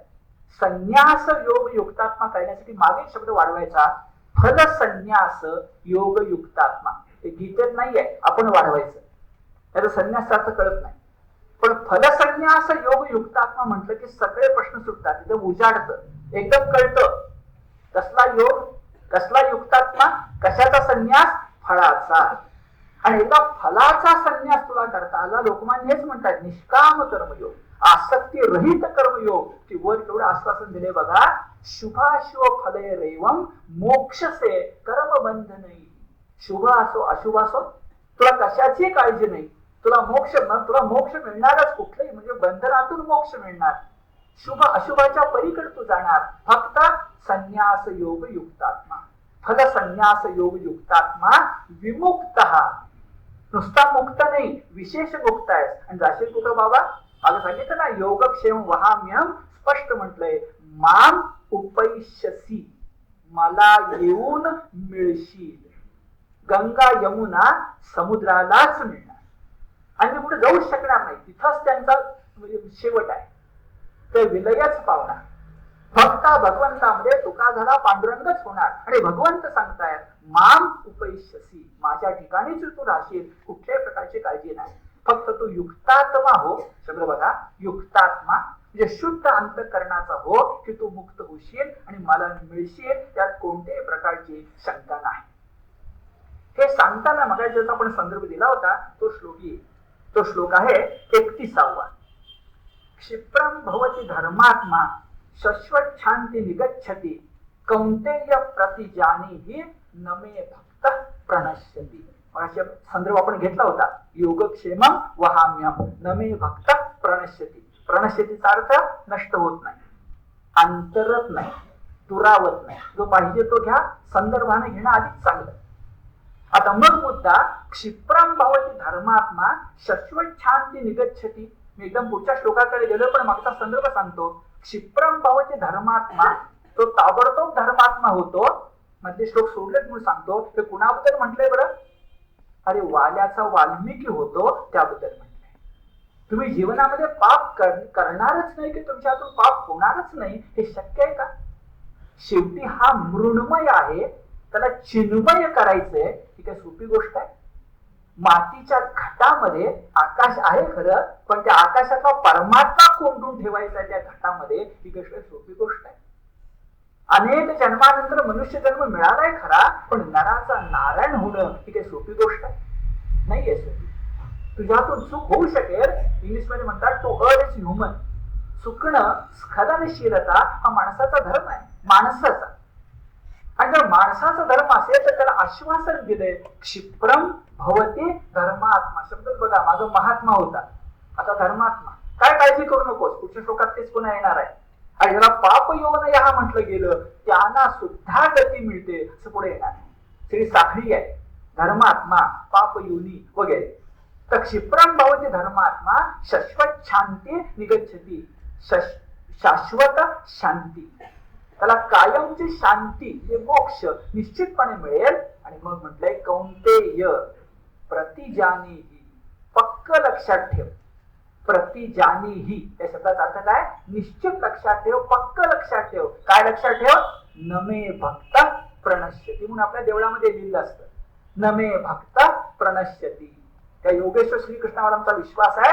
भक्त कधी नष्ट होणार नाही, अंतरणार नाही, दुरावणार नाही. भक्त कधी अभक्त होणार नाही, विभक्त होणार नाही. भक्त भक्तच राहणार. नमे भक्त प्रणश्यती.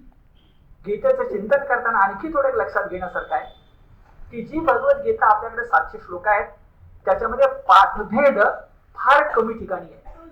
आतापर्यंत जे श्लोक अध्याय झाले त्याच्यामध्ये 3-4 ठिकाणी आहेत. त्याच्यानंतर यादी आपल्याला सांगेल. 3-4 ठिकाणी पाठभेद आहे. पाठभेद फारसे नाही आहे, पण जिथं पाठभेद आहेत त्या पाठभेदांचा अर्थ जर लक्षात घेतला तर आणखीच गोडी वाटते. जसं कर्णिकरांनी असे पाठभेद केले. इथं बघा, कौंतेय प्रतिजानीहि असे शब्द आहेत. कौंतेय प्रतिजानीहि त्याचा अर्थ पक्के समज. पण प्रतिजानीहिच्या ऐवजी प्रतिजानेहम असा पाठभेद आहे. प्रति कायम आहे, जाने पुढे अवग्रह चिन्ह आणि हम. प्रतिजानेहम याचा अर्थ मी खात्री देतो, नमे भक्त प्रणश्यती. काय फरक पडला बघा. कौंतेय प्रतिजानीहि म्हणजे तू पक्क समज हा एक अर्थ, आणि प्रतिजानेहम म्हणजे मी खात्री देतो, नमे भक्त प्रणश्यती. कुठलाही पाठभेद घेता येईल, पण घ्यायचंच म्हटलं तर योगक्षेमम वहाम नियम जर म्हटलं असेल तर अधिक शक्यता आहे प्रतिजानेहम, मी खात्री देतो. कारण तिथली भाषा ठोस आणि ठाम आहे. तशी ठोस आणि ठाम भाषा पाहिजे असेल तर तू पक्क समज कशाला, मी पक्क तुला सांगतो. आणि मी तुला पक्क सांगतो असं शिक्षकांना सांगितलं की विद्यार्थी उद्धरून जातो. शिक्षकच कच्चा असला तर विद्यार्थ्याचं काय होणार? आडातण्याच्या पोहऱ्यात येणार कुठून? पण हा पक्का शिक्षक आहे म्हणून पक्का शिक्षक प्रतिजानेहम अशा ठामपणे सांगतोय. असंही पाठभेद घेतला ते बिघडत नाही. थोडक्यामध्ये क्षिप्रम भवती धर्मात्मा म्हणजे मोक्षाची दारं सगळ्यांना उघडी आहे. मोक्षाची दारं उघडी आहे. फक्त भक्तीचं मर्म तुला कळलं पाहिजे, भक्तीचा राजमार्ग कळला पाहिजे. आणि भक्तीची अट एकच आहे की आपलं हृदय जागं पाहिजे.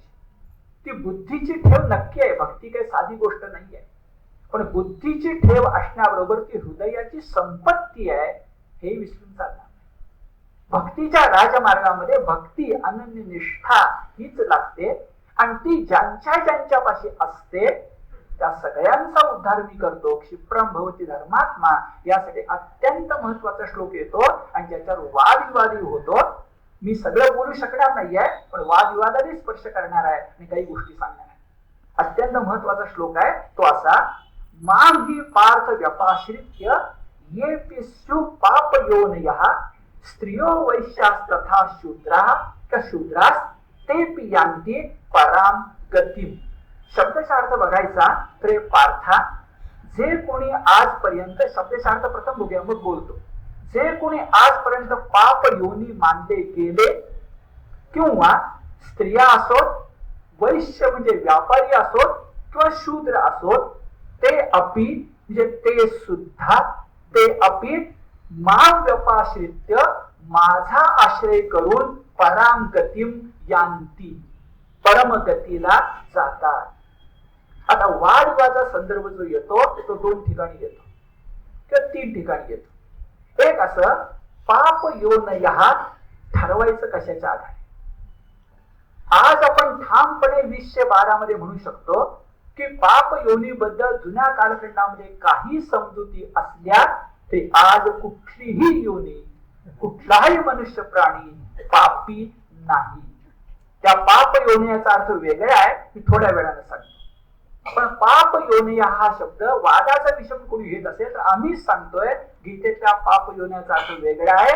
आज कुठलीही योनी, कुठलाही जन्म, कुठलाही वर्ण कुठलीही जात पाप योनी म्हणण्यासारखी नाही. पहिले पुढे असं म्हटलंय की सगळं सोडून मग स्त्रियांचा उल्लेख का, वैश्यांचा उल्लेख का आणि शूद्रांचा उल्लेख का, हे सगळं काय येतात? उत्तर त्याचं गीतेच्या कालखंडात ते शब्द होते म्हणून येतात, पण ते शब्द त्याच अर्थाने येतात असं मानायला नको. जागा आहे, मी थोड्या वेळाने सांगणार आहे. आणि तिसरा महत्वाचा मुद्दा वादाचा असा आहे की ते अपी म्हणजे काय. मी जसं मुलगा पास झाला नाही तर त्याला बोनस मार्क द्यायचे, ग्रेस मार्क द्यायचे, वरच्या वर्गात ढकलायचं, तसं ते बी चालत होतं ना. ते सुद्धा हक्कानं नाही, हक्कानं नाही, ते सुद्धा होतील. यावरही लोकांचा वाद. आता तिन्ही मुद्दे वादविवादाचे आहेत, त्याची उत्तर आपण शोधूया. मी सांगतो उत्तर, आपल्याला पटली तर ती स्वीकारा, नाही तर सोडून द्या. तुम्ही स्वतः उत्तर शोधा. गीता हे जीवनाचं उघड पुस्तक आहे, श्रीकृष्णाचं आत्मचरित्र आहे. आपण वाचावं आणि आपण ठरवावं हा गोपाल नंदन होता कसा. आपल्याला अधिकार आहे. त्या दृष्टीने तीन मुद्दे मी सांगतो. अगोदर पाप योनया याचा आज अर्थ जो घ्यायचा, गीतेला जो अर्थ पाहिजे तो असा, ज्यांना आत्मविद्या दुर्लभ आहे ते पाप योनी.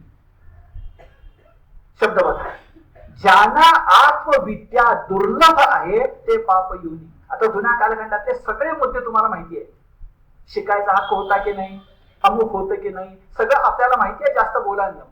पण गीता जेव्हा पाप योनी शब्द वापरते तेव्हा पुण्य आणि पाप या शब्दाने वापरते, आधमही अर्थानं वापरत नाही. आता पापात्मक पुण्य म्हटलं नसतं, स्वर्गात ज्याला पापात्मक पुण्य म्हणायचं. हे पाप योनीचा अर्थ आज आपण घ्यायचा, ठामपणे घ्यायचा, 212 मध्ये घ्यायचा, तर भगवद्गीता विश्वधर्म आहे. तो म्हणजे आत्मविद्या ज्यांची कमी पडली, आत्मविद्या ज्यांना दुर्लभ झाली ते. पहिल्या प्रश्नाचं उत्तर दिलं.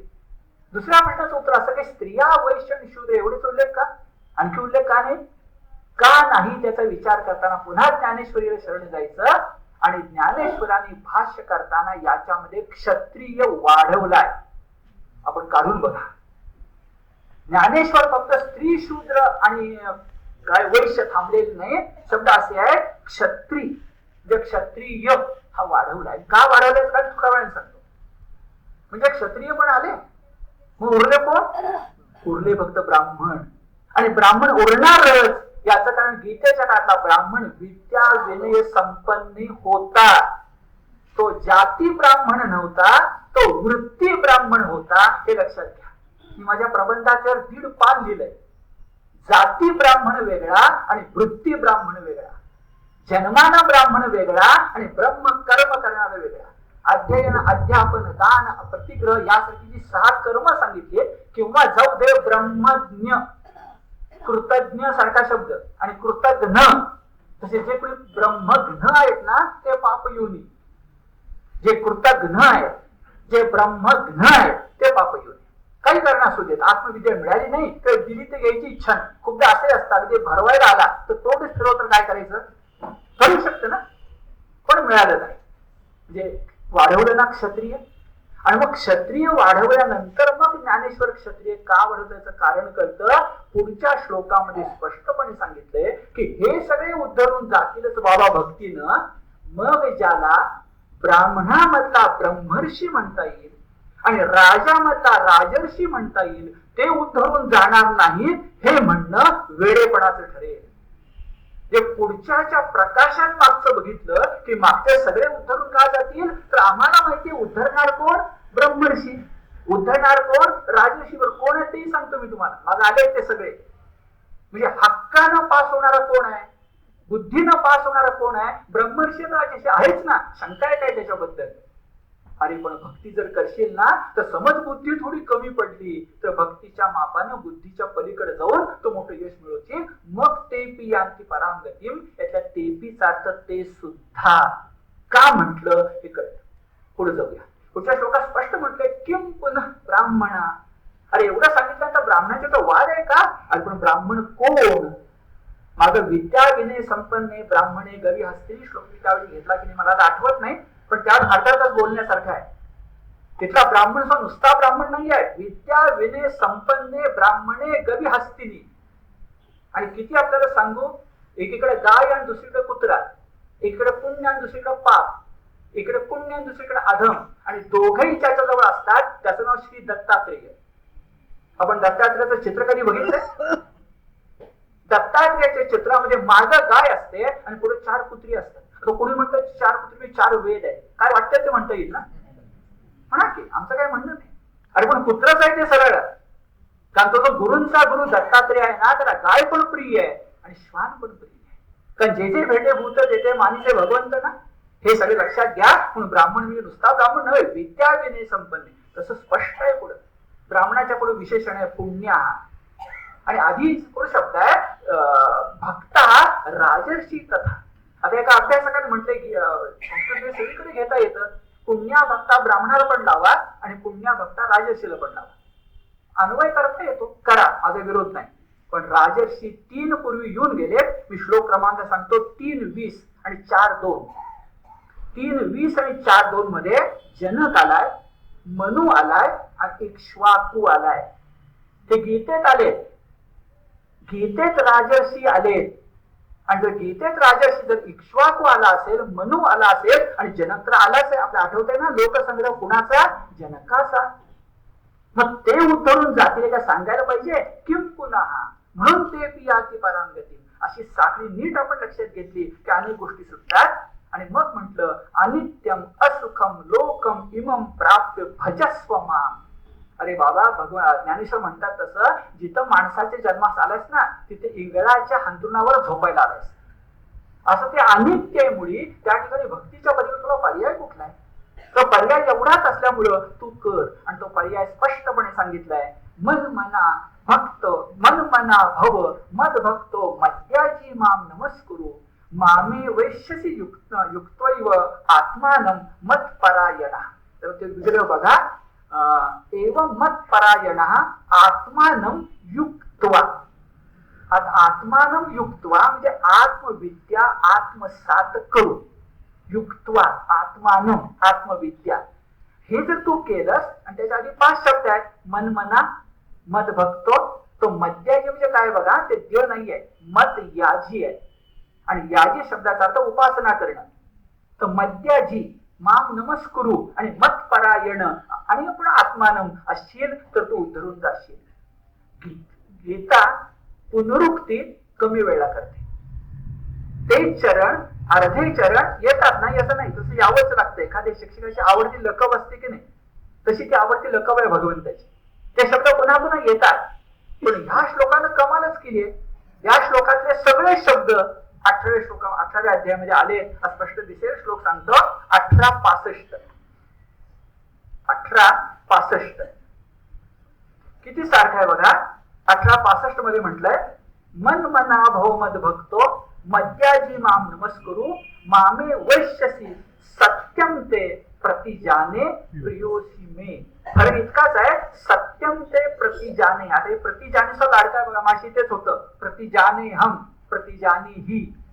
तर सत्यम ते प्रतिजाने प्रियोसी एवढा फरक आहे. इथं मत परायण आहे. तर आधी शब्द सगळे सारखे, मन मना भव मद भक्तो मद्याजी माम नमस्कुरु असे चित्र आपल्याला दिसेल. थोडक्यात काय, निष्काम कर्मयोग हा भगवत भक्तीनच शक्य आहे. आता अध्यायाचा शेवट येतोय. भगवत भक्तीनच निष्काम कर्मयोग शक्य आहे. आणि खरं आहे, फळ टाका हे इतकं चटकन पटणारं नाही, जमणार पण नाही. फळाची प्रेरणा नसेल तर माणूस कर्म करायला तयारी होणार नाही. पण मी देवासाठी करतोय म्हटलं की एक वेगळं फळ आपल्याला मिळतं, जे फलसंन्यास असतं. ते कठीण असतं पण होऊन जातं. मग खऱ्या अर्थाने युक्तात्मा व्हायचं तर भक्तीच्या पलीकडे दुसरा मार्ग नाही. ही गोष्ट खास लक्षात घ्या. खरं असं आहे, मी जेव्हा कर्म करतो आणि फळ टाकतो, त्या ते फळ मी फेकत नाही, ते फळ मी पेरत असतो. फेकणं आणि पेरणं यात फरक आहे. अक्षरशः मी अक्रोडाचं झाडच लावत असतो, 25 वर्षांना कदाचित फळ मिळतील, पण मी पेरत असतो. फेकणं वेगळं आणि पेरणं वेगळं. तसं फळ जेव्हा आपण टाकतो तेव्हा भगवंताशी जोडले जातो. हेच नामदेवांसारखे संत, हेच ज्ञानेश्वरांसारखे संत आपल्याला सांगतात, बाबा भक्तीची एक मात्रा तुझ्या हातात दिली आहे. आणखी काय पाहिजे? 9व्या अध्यायाचा शेवट हाच, कशी भक्तीची मात्रा? दोन उदाहरणं नामदेव आणि ज्ञानदेवांची सांगतो आणि मग 10व्या अध्यायाला सुरुवात करून ठेवूया. नामदेवांचं उदाहरण फार सुंदर आहे. नामदेव म्हटलं की मला राहवतच नाही. नामदेव हे संत खरंच असे आहे. मागे त्या वाक्य मी उच्चारलं की पुढे अक्कीच्या पलीकडे भगवा झेंडा गेला, पण 13व्या शतकामध्ये सुद्धा भगवा झेंडा गेला होता. तसा खरंच हा पंढररायाचा प्रेम भांडारी 10 ते 12 वर्ष पंचनद्यांच्या प्रदेशात गेला. कमी काळ नाही, 10 ते 12 वर्ष. घुमान जिल्हा आहे, तिथं नामदेवांचं गुरुद्वारा अनेक आहे. नामदेव 10-12 वर्षी तिथं गेले आणि त्यांनी भगवत भक्ती दिली. आणि नामदेवांनी मोठी गोष्ट केली, जी गीता सांगतेय की बाबा नामस्मरण कर, बाकी काही करू नको. यज्ञानाम जप यज्ञोस्मी. मला तर वाटतं नामदेव हे नाव बरोबरच आहे. नाम हाच ज्याचा देव आहे तो नामदेव. की आम्हाला 4 वेद माहिती आहेत, पण एक 5वा वेद आहे, त्याचं नाव नामवेद. आणि नामवेद ज्यानं सांगितला त्याचं नाव नामदेव. प्रत्येका बघा, नामवेद ज्यानं सांगितला त्याचं नाव नामदेव. असे ते नामदेव आहेत. आणि त्या नामदेवांनी सांगितले बाबा फक्त नाम जप, बाकी काही नको. नामदेव उदाहरण काय देतात म्हणतात, अगदी म्हणजे जसं तुकोबा जसं पटणार. शेतात आपण मूठभर पेरतो आणि पोत्या नाडत नाही का, तसं एक देवाचं नाव घे, तो नामी धावत आल्याशिवाय राहणार नाही. गोंदवलेकर महाराजांनी हे सांगितलं. त्या नामीला नामाचा अभिमान आहे, तर तो नाम भक्त घे की नामी धावत येतोच आहे आणि तो नामांकित आहे, येतोच तो. हे जर ध्यानामध्ये घेतलं तर नामदेवाचं उदाहरण बघा, मूठभर पेर आणि पोतभर घे. तसं भक्ती कर आणि भगवंत घे. शब्द असे आहेत, शेती नेता थोडे, मोठे आणतात ती गाडे. शेतात थोडं पेरतात आणि गाडीभर आणतात. शेती पेरत, शेती नेता थोडे, मोठे आणतात ती गाडे. एका नामे हरी जोडे. नामदेवानी सांगावं, एका नामे हरी जोडे, फिटे जन्माचे साकडे. मग कळते का बघा, येर झाडावर चिरा पडो. कशाचे स्वर्ग आणि कशाचे दिव्य दिव्य भोगा नाशनंती पाहिजे, नकोच आम्हाला. जन्मावर चिरा पडतो, जन्म मृत्यूवर चिरा पडतो. एका नामे हरी जोडे, फिटे जन्माचे साकडे. इति नामदेव. आणि ज्ञानेश्वरांची ओवी सुंदर आहे 9व्या अध्यायाची, फार चांगली आहे. माहिती आहे आपल्याला. त्या ओवीत एक पाढवे आहे, तो लक्षात राहून देतो. ज्ञानेश्वर म्हणतात, मग आता जास्त काय तुला सांगत नाही बरं का 9व्या अध्याय. तरी झड झडवणी, अगदी मराठी देशी शब्द आहे बघा. तरी झड झडवणी, तरी झड झडवणी वहिला निघ, ये भक्तीच्या वाटे लाग, जिया पावसी अव्यंग निजधाम माझे. गीता ज्ञानेश्वर किती सारखी आहे. माम एष्टसी, मला मिळशील, निजधाम माझे. अव्यंग, फक्त काय करावं लागेल बरं, ये भक्तीच्या वाटे लाग. माझा राजविद्या राजयोग म्हटलं ना, तो आडमार्ग टाक आणि राजमार्गाला लाग. तो राजमार्ग भक्तीचा आहे. आणि कसं केलं पाहिजे, झडझडोनी. आता पाडवेत बघा, वहिला निघ का वाहिला निघ. वहिला या शब्दाचा अर्थ पहिला. आपण विरुक्तीच करतो, पहिला वहिला म्हणतो त्यावेळेला. पहिला वहिला म्हणजे पहिलाच. तर वहिला निघ म्हणजे प्रथम पहिली गोष्ट काय कर, भक्तीच्या वाटेला. आणि वाहिला याचा अर्थ वाहून घे. जर वाहिला पाडवे स्वीकारला तर वाहून घे, भक्तीला वाहून घ्यावं लागतं. मग दोन्ही अर्थानं तरी झडझडवणी पहिला निघ, झडझडवणी निघ, झडझडवणी वाहिला निघ, ये भक्तीच्या वाटे लाग, जिया पावसी अव्यंग निजधाम माझे. 9वा अध्याय राजविद्या राजयोग यासाठी. 10 ते 15 मिनिटं हाताशी आहेत. 10व्या अध्यायाला सुरुवात करून ठेवूया. तर 10वा अध्याय खूप मोठा आहे, 11वा अध्याय खूप मोठा आहे. 11वा अध्यायात आपली परीक्षा घेणार आहे. आपल्या सगळ्यांना माहिती आहे, पाठ करता नाही आणि अर्थ लावता नाही. तर 10व्या अध्यायाकडे जेव्हा आपण जातो तर 10व्या अध्यायाचं नावच मोठं छान आहे, विभूती योग. आपल्या हिंदू धर्माचं सगळ्यात मोठं वैशिष्ट्य कुठलं असलं तर आपण मूर्तीपूजक नाही आहे, आपण विभूती पूजक आहे. कारण जे मूर्तीपूजक असतात ते मूर्ती भंजनाला घाबरतात. मूर्ती फुटली की निराश होतात. आम्ही मूर्तीला मान देतोच. आम्ही योगी 28 विटेवरी उभा, आमच्या अंगावर रोमांच आणतच, पण मूर्तीच्या मागे विभूती आहे, आम्ही कधी विसरत नाही. म्हणून गीता सांगते विभूती योग. आता विभूती या शब्दाचा नेमका अर्थ काय, तर विभूती शब्दाचा अर्थ असा, परमेश्वराचा विशेष आविर्भाव म्हणजे उघडपणा असणारी वस्तू, परमेश्वराचा विशेष आविर्भाव.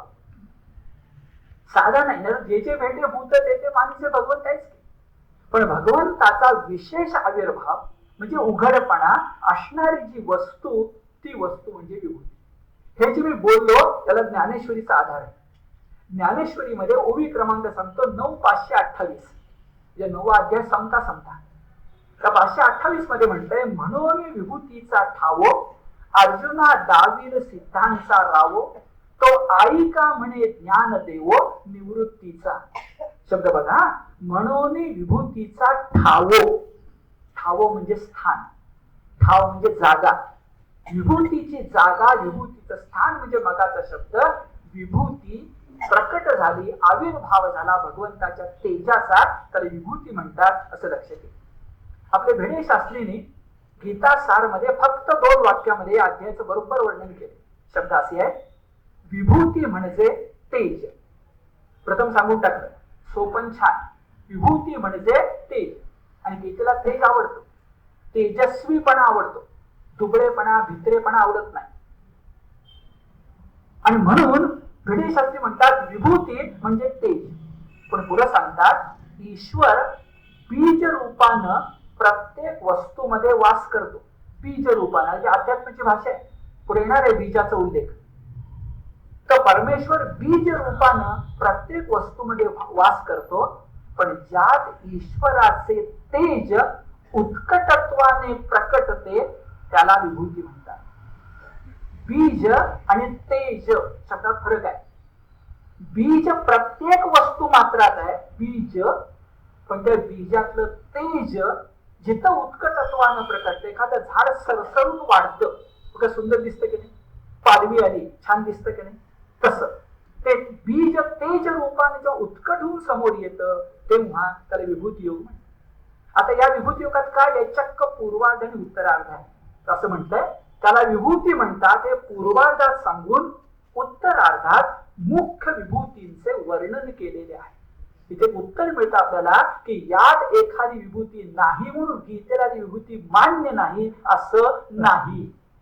आधीच सांगून टाकले की विभूती म्हणजे तेज, जिथं तेज आहे ते सगळी विभूती. आता सांगणार तरी किती, काही सांगायचं ती सांगितली. कसं सांगितलं मी सांगू, मी आपल्याला पुन्हा मराठीचा प्राध्यापक सांगतो. ती सगळी यादी जर वाचली ना, तर भारतीय तत्वज्ञान परंपरेमध्ये जे जे उत्तम आहे ते सगळं त्यात आलंय. श्रीकृष्णाच्या प्रतिभेचा, व्यासांच्या प्रतिभेचा आणि वेद वाङ्मयाचा धांडोळा चलचित्रपटासारखा जर एखाद्याला बघायचा असेल तर फक्त ती विभूती योगाची यादी वाचावी. चलचित्रपट धांडोळा असंही आपल्याला दिसणार आहे. तरी प्रश्न उरतोच पडेल की हे नाही आणि ते नाही असं असणारच ना. भगवंतासारखा अमर्यादच आहे, त्याला मर्यादा आणायची कुठून. पण मूर्ती जसा भगवंत मर्यादित होतो तसं विभूतीच्या यादीमध्ये भगवंत मर्यादित होतो. तेजाशी मात्र भांडण नाही, वावड नाही, तेज तेज हवंच. पुढे जाऊया.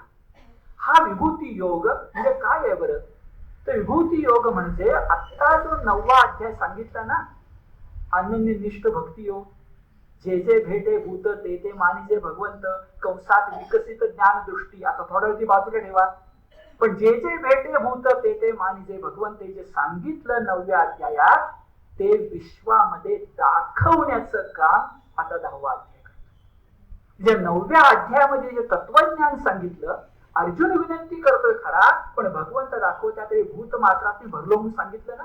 भूतस्थ नाही पण भूत भावन भूत भूत ते जे सगळं सांगितलं ना, भूत मात्रात सगळं सांगितलं ना, ते सगळं हे असं आहे बघ. एखाद्या शिक्षकांना उदाहरण दाखवावं तसं उदाहरण दाखव.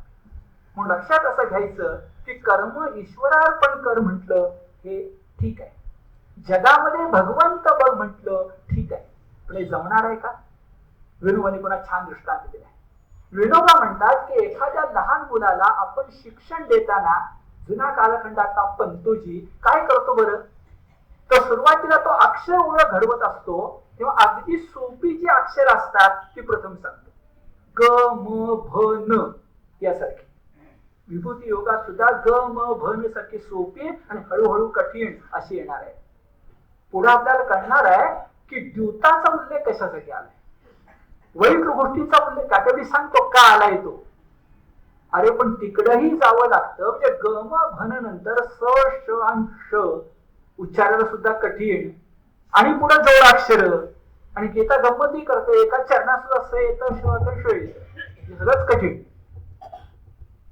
मग गम भनच्या पाठोपाठ स श, त्याच्या पाठोपाठ जोडाक्षर हे शिकवावं लागतं. तसा विभूती योग आहे.